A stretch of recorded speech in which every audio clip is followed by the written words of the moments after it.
Tout un émoi, Alexandre, hier, dans un café Starbucks de la région de Laval. Oui, et aujourd'hui, ça soulève encore bien des questions sur le sentiment de sécurité à plusieurs endroits, là. Tu sais, là, c'est arrivé en plein café Starbucks, en bordure de l'autoroute 440 à Laval, pas très loin de la jonction de l'autoroute 13.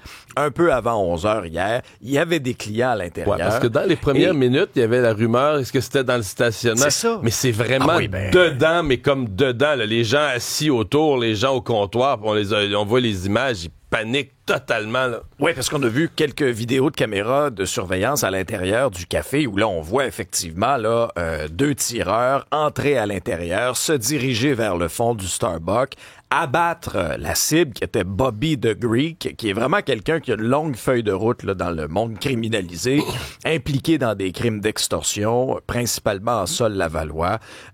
Il aurait commandé divers meurtres en sol québécois par le passé aussi, trempait dans le trafic de stupéfiants, en plus d'être un exécutant de haut niveau des Hells Angels. Alors ça, c'est Bobby the Greek, celui qui a été abattu. Il y a des gens autour de lui aussi. Deux hommes qui étaient avec lui hier, qui ont été blessés, ils sont hors de danger maintenant. Et on voyait stationner à l'extérieur, à proximité du commerce, son luxueux Cadillac Escalade, un gros VUS noir blindé, nous dit-on, qui était stationné à l'extérieur. Ça parle de quelque chose quand tu te promènes. Quand ton véhicule, c'est un Cadillac Escalade blindé. Oui, c'est sûr que, bon, maintenant, et là, la grande question, c'est est-ce qu'il savait qu'il était ciblé? Et là, ce matin, dans le journal, on apprend que le caïd se doutait que des gens lui en voulaient et désiraient l'éliminer. Ce qu'on lit aussi, c'est qu'au cours des derniers jours, il y a des suspects armés qui avaient tenté de s'en prendre à certains de ses proches à bord d'un véhicule, croyant à tort qu'il s'agissait de Bobby the Greek. Mais moi, ce que j'ai entendu raconter, c'est que c'est ça. Des gens vraiment ont fait une attaque sur le véhicule. Puis au dernier moment, ils se sont rendus compte qu'il n'était pas dedans. C'était sa conjointe, c'était des proches, mais c'était pas lui, là. Alors, la police de Laval a fait un point de presse, d'ailleurs, hier en après-midi, pour dire essentiellement que là, tous les efforts allaient être déployés là, pour rassurer la population, assurer le sentiment de sécurité en ville. Mais l'enquête sur le meurtre de Bobby the Greek a été transférée à la SQ puisqu'il s'agit essentiellement du crime organisé. Maintenant, revenons sur les deux suspects armés qui sont entrés à l'intérieur du Starbucks. Écoutez, là, il y en a un des deux là, qui avait un pistolet mitrailleur. C'est grave, là. Et là, ça rebondit à l'Assemblée nationale. Réaction politique très vive du ministre de la Sécurité publique, qui est nouvellement en fonction, Yann Lafrenière, ex-policier aussi. Et qui va être avec nous tout à l'heure. Exactement. Christopher Skeet aussi, député de la région, qui n'en revenait pas. Je veux dire, pistolet mitrailleur. Oui, député, ministre, responsable de ce comté-là, qui dit, c'est mon Starbucks. Là. C'est le Starbucks. Il va là, en plus. C'est le Starbucks où je suis client régulièrement, là.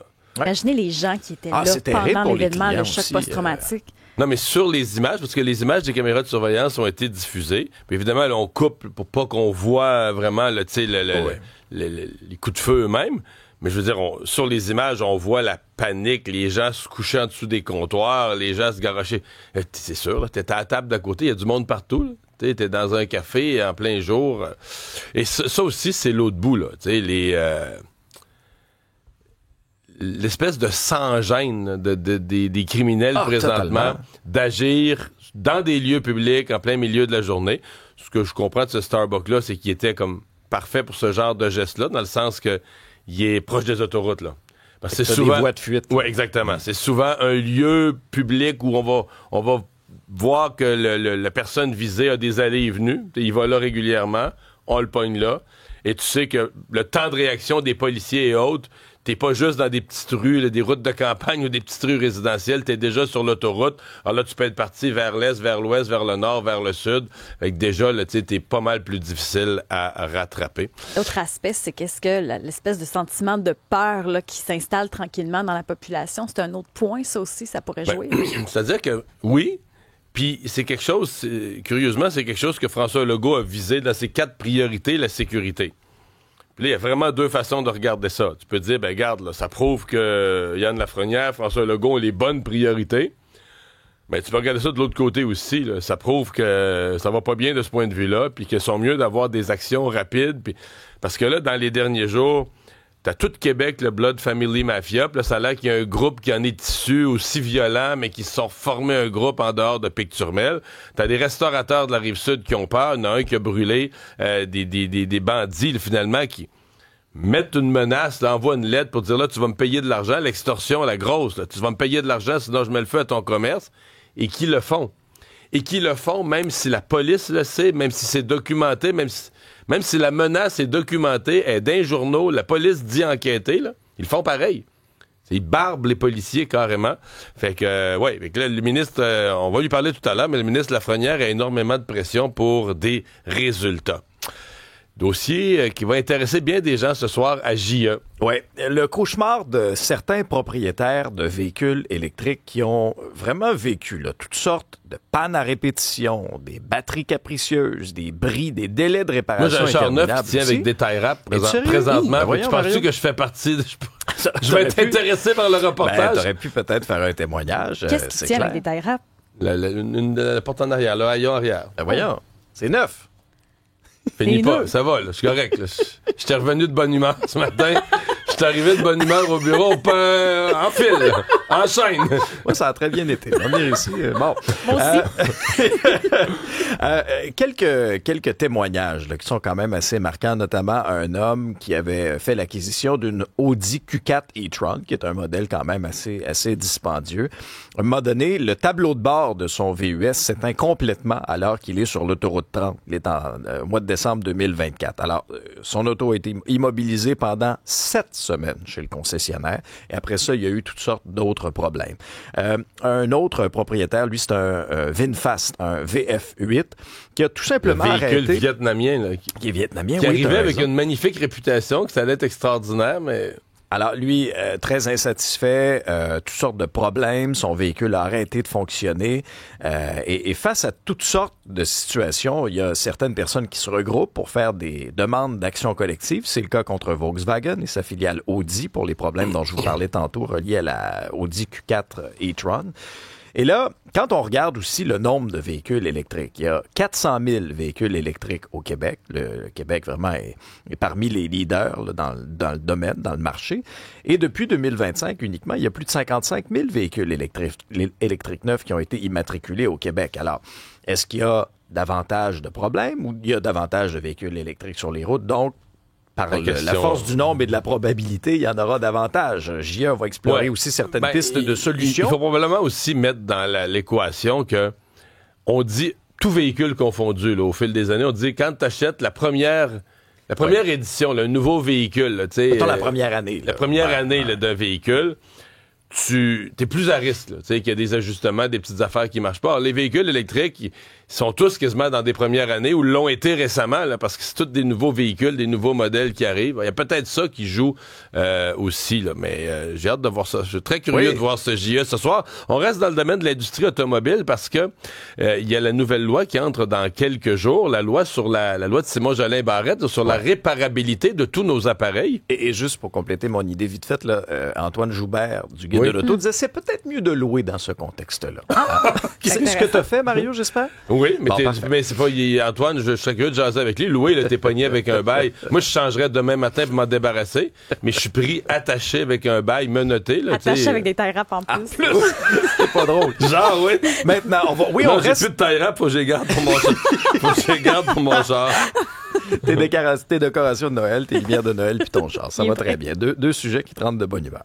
Oui, tu as raison pour l'industrie automobile qui menace de s'exempter des nouvelles règles de Québec contre l'obsolescence. Et ça, conséquence, ça transformerait une loi qui était censée protéger les consommateurs en véritable recul pour les gens. Alors, le 5 octobre, les fabricants et les détaillants doivent garantir des pièces et des réparations pour tous les produits nécessitant un entretien, mais... il y a une porte de sortie sur la loi. Il y a un avis écrit au consommateur qui peut être envoyé pour essentiellement dire, on le fera pas. Alors, les garagistes, les vendeurs de pièces du marché secondaire ne croient pas une seconde à cette menace-là de l'industrie automobile, mais quand même, dans les jours suivants, il y a quand même énormément d'inquiétudes. On apprend ça dans le journal ce matin. Alors, ce qu'on apprend notamment, c'est ça, c'est qu'il y aurait une espèce de brèche qui permettrait à l'industrie de se soustraire à cette obligation-là par un simple avis écrit. À suivre, ouais. Mais c'est-à-dire que l'idée, c'était de mettre une pression que si, par exemple, je sais pas moi, pour laveuse sécheuse, si une compagnie dit, moi, le mien sera pas réparable, faut qu'il se soustrait. Donc, toi, tu vas aller dans un magasin de meubles, tu vas acheter, tu vas voir que, oups, telle marque, eux autres, ils sont soustraits de la réparabilité. Ouais. Fait que l'idée, c'est que ça met une pression. Ceux qui sont réparables vont peut-être te tenter davantage. Exactement. Tu vas pas acheter. Mais là, dans le cas de l'industrie automobile, si toute l'industrie se soustrait, j'avoue que ça fait de la loi un certain échec. Et finalement, rapidement, les formations qui étaient données à des gens là, en accéléré pour travailler sur la construction. On a des chiffres. On a des chiffres, oui. On apprend que plus de la moitié des élèves payés 750 $ par semaine pour suivre cette formation accélérée-là en construction. L'objectif, on se souviendra, c'était de pallier le manque de main-d'œuvre. N'ont toujours pas intégré les chantiers selon le constat de nos collègues du journal. Pourtant, les besoins de main-d'œuvre sont criants.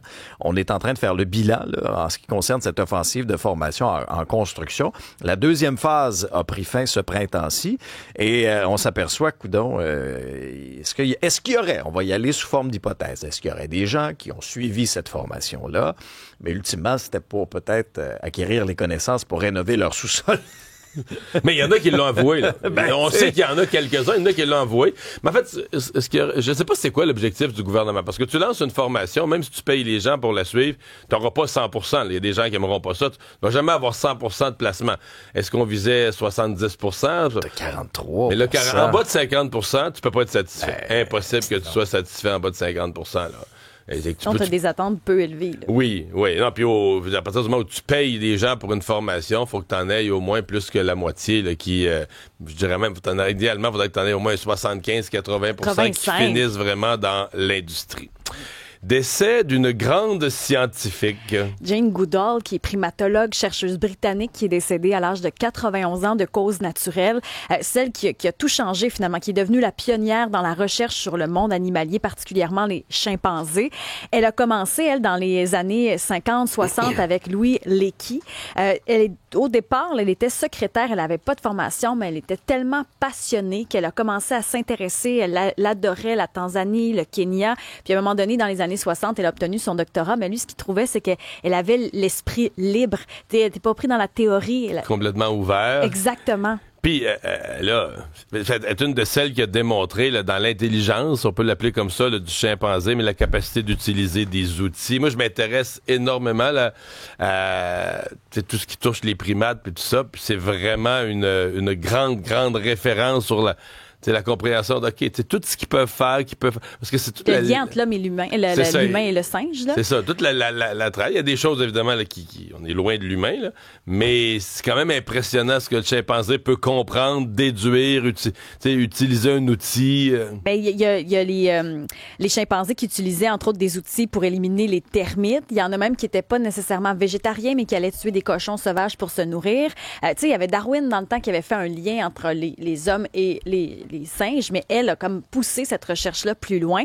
Puis elle disait, faut être arrogant, maudit, pour penser que les humains sont si spéciaux quand on regarde le comportement des singes, finalement, puis on se rend compte qu'il y a beaucoup de points en commun. Bref, c'est une grande perte, mais elle a apporté beaucoup pour la communauté. La seule chose, Mme Goodall, qui était comme une environnementaliste, mais qui avait comme position que pour que la planète marche, il faudrait être 500 millions, pas plus. C'est vrai que ça présentement, on est 8-9 milliards. Ouais. Comment qu'on choisit? Tant que moi, là, tant que mon petit moi, je suis dans les 500 millions qui restent. Mais les autres? C'est plate pour ceux qui... C'est plate pour ceux qui sont pas choisis. Mais je comprends que c'était théorique, sa vision. Mais elle disait, c'était vraiment la surpopulation. Elle disait, la planète est faite pour 500 millions, pas plus. Mais là, qu'est-ce que tu veux? La médecine et le reste, là, on est rendu presque à 9 milliards. Charles-Antoine! Allô? Il y a eu du bon baseball hier. Oui, et il y aura justement un ultime match de la dernière chance. Donc, une seule équipe survivra entre les Yankees et les Red Sox. C'est tellement spécial, cette rivalité New York-Boston, et c'est une bonne chose pour les Jays de Toronto qu'on se rende à la limite. On les fatigue un petit peu plus. Exactement, on n'a pas le choix d'utiliser plus de lanceurs, des rapprochés du match de samedi. D'ailleurs, hier, le baseball a annoncé que si c'était les Red Sox qui affrontaient les Jays, le match à Toronto va être à 13h. Si les Yankees passent, les Yankees vont jouer à Toronto à 16h. Donc, on sait déjà que le match va être à Toronto, mais le baseball majeur n'a pas la même heure selon l'équipe adverse, puisque les Yankees vendent plus. Et un samedi d'automne, on a mieux la case horaire de 16h que celle de 13h. Donc, c'est quand même particulier. Okay. Pendant ce temps, les Jays vont attendre. On fait des matchs intra-équipe. Puis, tu sais, on peut déjà se poser la question, puisque c'est jour de match ultime, ce sera 20h ce soir, le duel. Est-ce qu'on est mieux affronter Boston? Une équipe... Ton opinion, toi? Ben, je pense que j'aimerais mieux affronter Boston. Ils ont peut-être le meilleur lanceur du baseball. On en a parlé hier, le Garrett Crochet. Sauf que sur une série de 3-5, un seul lanceur a moins d'impact que sur un 2-3. Les Yankees, là, c'est la meilleure attaque de la Ligue. Plus de circuits, plus de points produits, mais ils font beaucoup d'erreurs en défense. Donc, il y a peut-être une opportunité là. Les Red Sox, moins épeurants, mais peut-être un peu plus... Il y avait 4 séries, et il y en a combien qui sont terminées en 2? Seulement une. Les Dodgers, là, champions du monde en titre. Champions du monde. Aux États-Unis, on aime ça, utiliser champion du monde, mais c'est relatif. Champion en titre de la Série mondiale, l'alignement est incroyable. Encore cette année, ils ont facilement passé au prochain tour. Donc, ce sera Phillies Dodgers. C'est la seule série de deuxième ronde qui est déjà fixée.